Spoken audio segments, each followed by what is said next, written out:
Etawah seat पर हुए उपचुनाव में मतदान के आंकड़ों ने सभी को चौंका दिया है। कहीं न कहीं नतीजे भी चौंकाने वाले हो सकते हैं। आमतौर पर उपचुनावों में मतदान प्रतिशत बढ़ता नहीं है, लेकिन इस सीट पर हुए त्रिकोणीय संघर्ष में वोटर टर्नआउट काफी ज्यादा दिखाई दिया। मतदान करीब 82% रहा। ऐसे में इस सीट पर किसके पक्ष में नतीजे रहेंगे, ये देखने वाली बात होगी।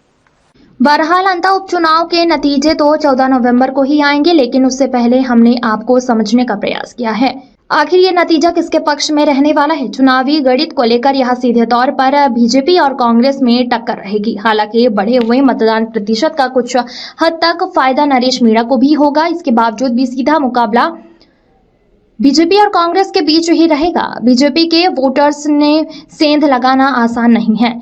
माली वोटर्स ब्राह्मण, वैश्य और धाकड़ समाज बीजेपी का कोर वोटर है। यह कांग्रेस और नरेश मीणा सेंध नहीं लगा पाए। नरेश मीणा ने कांग्रेस को जरूर नुकसान पहुंचाया, लेकिन वो मड़ी समाज के अलावा दूसरे वोटर्स को प्रभावित नहीं कर सके। नरेश मीणा के चुनाव लड़ने से सीधे तौर पर कांग्रेस को नुकसान हुआ है। कांग्रेसी वोटर काफी हद तक नरेश मीणा की ओर शिफ्ट हुआ है।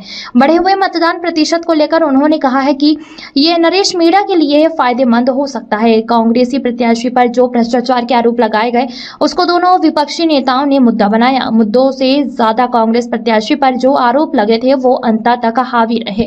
बीजेपी का वोटर तो वही रहेगा, लेकिन कांग्रेस के वोटों में सेंध हुई। नरेश मीणा ने अपने समाज के अलावा भी दूसरी जातियों के युवा वर्ग को प्रभावित किया। ग्रामीण क्षेत्रों में 85% से अधिक मतदान होना नरेश मीणा पक्ष में नतीजे बता रहा है। यह सीधा टक्कर नरेश और बीजेपी में है। कांग्रेस यह तीसरे स्थान पर रहेगी। 80% से अधिक हुए मतदान में बीजेपी और कांग्रेस की चिंताएं बढ़ गई हैं। मुख्य लड़ाई बीजेपी के मोरपाल सुमन और निर्दलीय नरेश मीणा के बीच में लगी रही है। हालांकि कांग्रेस के प्रमोद जैन भाया राजनीति के माहिर खिलाड़ी हैं, हर तरह के समक्ष नेता हैं। जातीय समीकरणों से इतर खुद का एक वोट बैंक है।